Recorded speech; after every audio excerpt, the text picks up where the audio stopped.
Hi, this is Sami from A51 Finance. So we are back with the conclusion of our first match of yield golfing between A51 and Gamma strategies.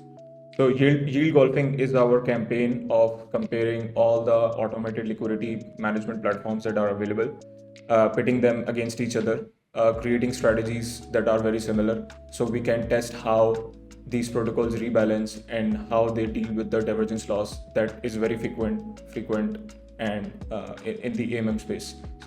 So, so first of all, we are going to do a quick review of our strategy for both A51 Finance and Gamma strategies. So we started with this strategy. So here is our strategy, which is already running on A51 Finance. So for A51 Finance, we started with 0.025 ETH and 245.545 curve, and the total value of our liquidity was $128.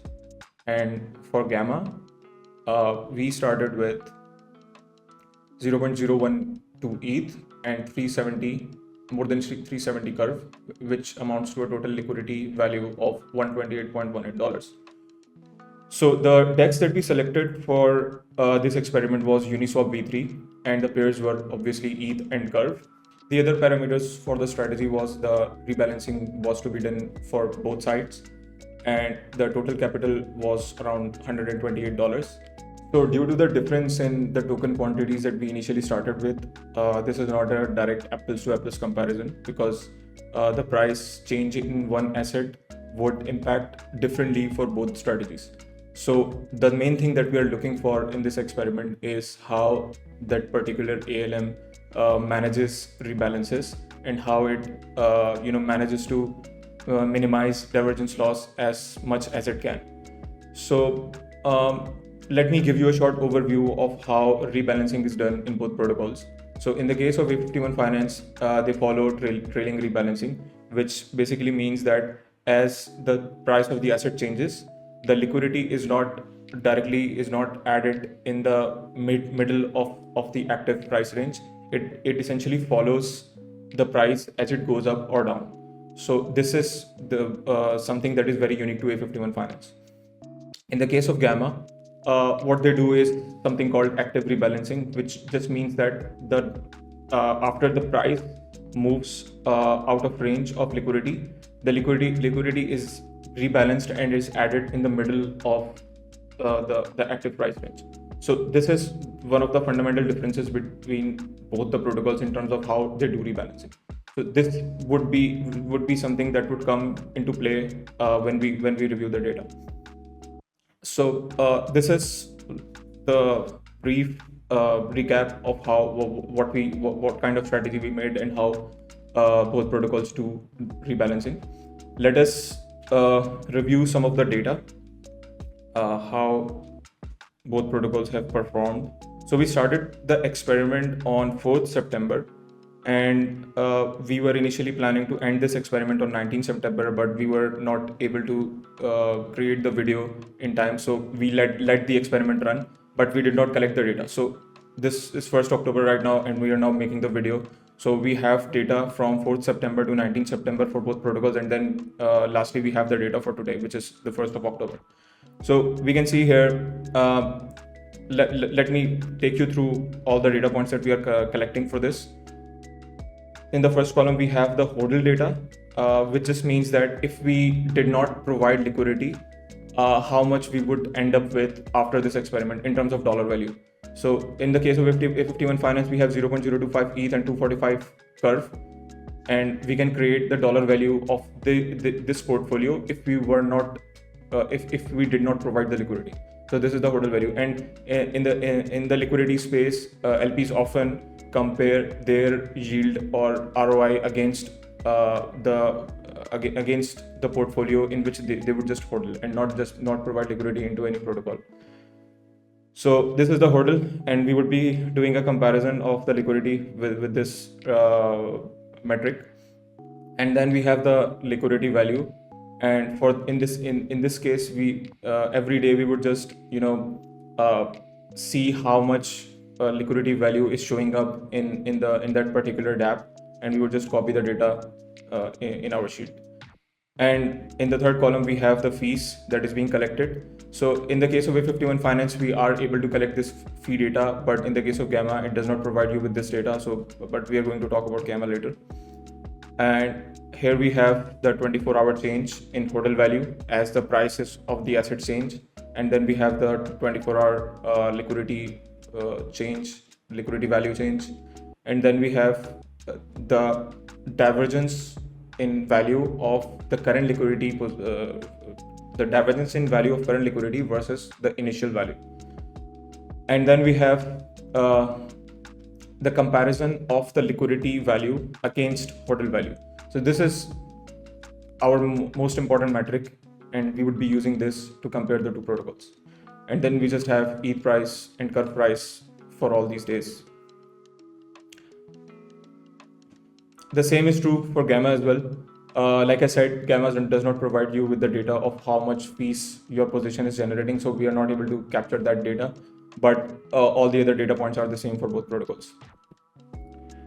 So when this experiment started, the market actually went down. As you can see here, we started with 2465 value of ETH, and then the market dumped to the value of ETH coming down to 2368. The same, actually the inverse happened with curve. Curve actually went up.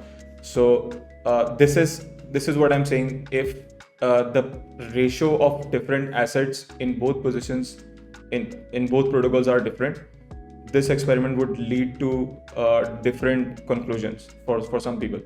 So that's why I'm saying this is not an apples to apples direct comparison. What we are looking for here is how the ALM rebalances and how it manages to minimize the divergence loss. So looking at the data, until 19 September, as you can see here in the case of A51 Finance, their total value was $132.56, and the liquidity value in A51 was $135.1. Let us see how much rebalances were done for A51. This is our position. This is still active. Let's go to transactions. So in the case of A51 Finance, no rebalances were done. As you can see here, no transactions found. So A51 was able to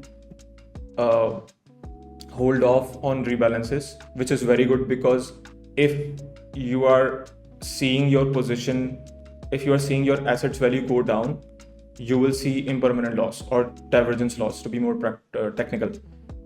But if rebalances happen, that loss becomes permanent. And that's exactly what happened in the case of Gamma. In the case of Gamma strategies, we can see here many rebalances were done. When we come to analytics, we started on 4th September. As you can see, the changes in the upper range and lower range is very apparent in how that graph is constructed.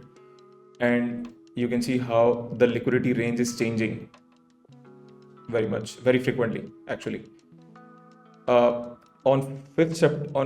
Actually, the first rebalance was done on 5th September. As you can see, the range has changed.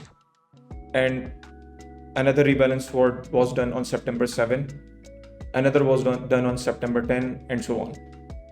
Many rebalances were done, which led to the changes in price of assets, leading to the loss becoming permanent, which is the main reason Gamma did not perform as well as it should have.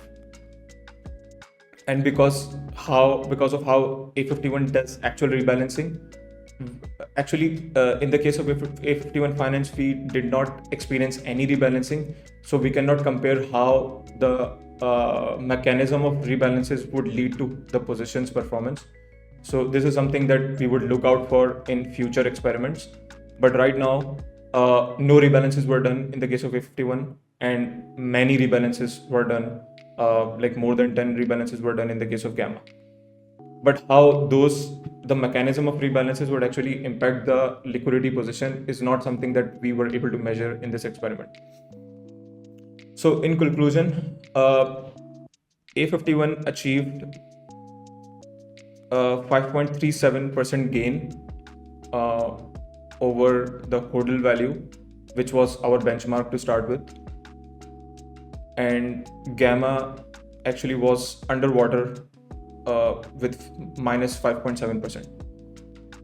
So that was the data for until 19 September, if we compare the data with 1st October, we can see that the position is up by 13.7%, 13.27%, and in the case of Gamma, it's down by 7.31%. A51 Finance performed really well in our experiment, and in the future experiments, we would be putting them together again and see how the rebalances, the mechanism of rebalancing actually impacts the position's value. So this is it for today. We would be back with more comparisons between these two protocols and these two protocols with other protocols, and we will see how we will educate users on how these protocols work and how and what things they need to keep in mind to earn more money with their positions. So that's it. Thank you.